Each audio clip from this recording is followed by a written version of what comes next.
I love you. I love you too. I love you three.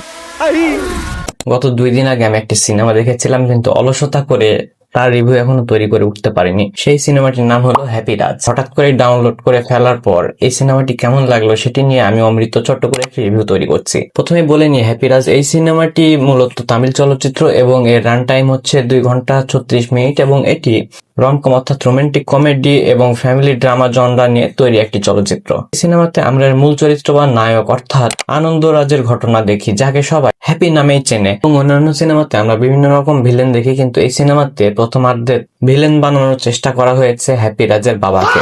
এই সিনেমায় happy রাজের বাবাকে দেখি, যে কিনা একজন স্কুল মাস্টার এবং হারকিপ্টে।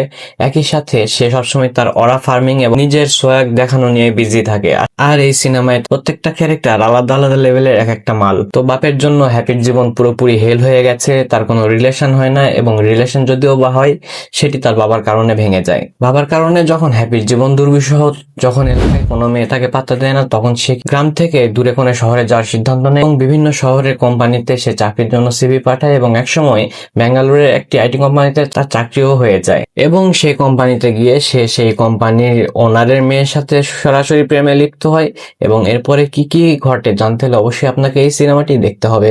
তবে আরো কিছু বিষয় বলতে চাই, যেগুলো না বললেই নয়। তখন যতটুকু বলেছি এতটুকুতে আশা করি মজা নষ্ট হবে না। এই সিনেমা নিয়ে পজিটিভ এবং নেগেটিভ দিক দিয়ে বলতে গেলে, পজিটিভ দিক হলো এটি আপনি পুরো ফ্যামিলি নিয়ে দেখতে পারবেন। দ্বিতীয় বিষয় হচ্ছে এতে কোনো বাজে বা 18+ দৃশ্য নেই, এবং একই সাথে এই স্টোরি টেলিং বা কালার প্যালেট বা ব্যাকগ্রাউন্ড মিউজিক সবকিছু সুন্দরভাবে তৈরি করা হয়েছে।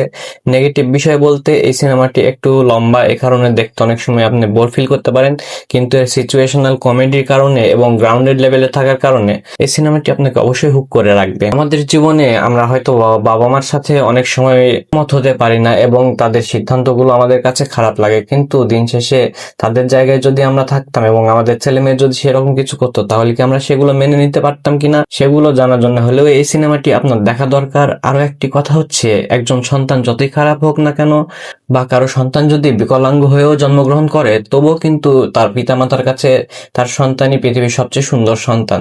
তো যাই হোক, আমি ব্যক্তিগতভাবে এই সিনেমার সাথে বেশ রিলেট করতে পেরেছিলাম, এই কারণে সিনেমাটি আমার বেশ ভালো লেগেছে। এবং পার্সোনাল রেটিং দিতে গেলে এই সিনেমাটিকে আমি 10-এর মধ্যে দিব 7.8।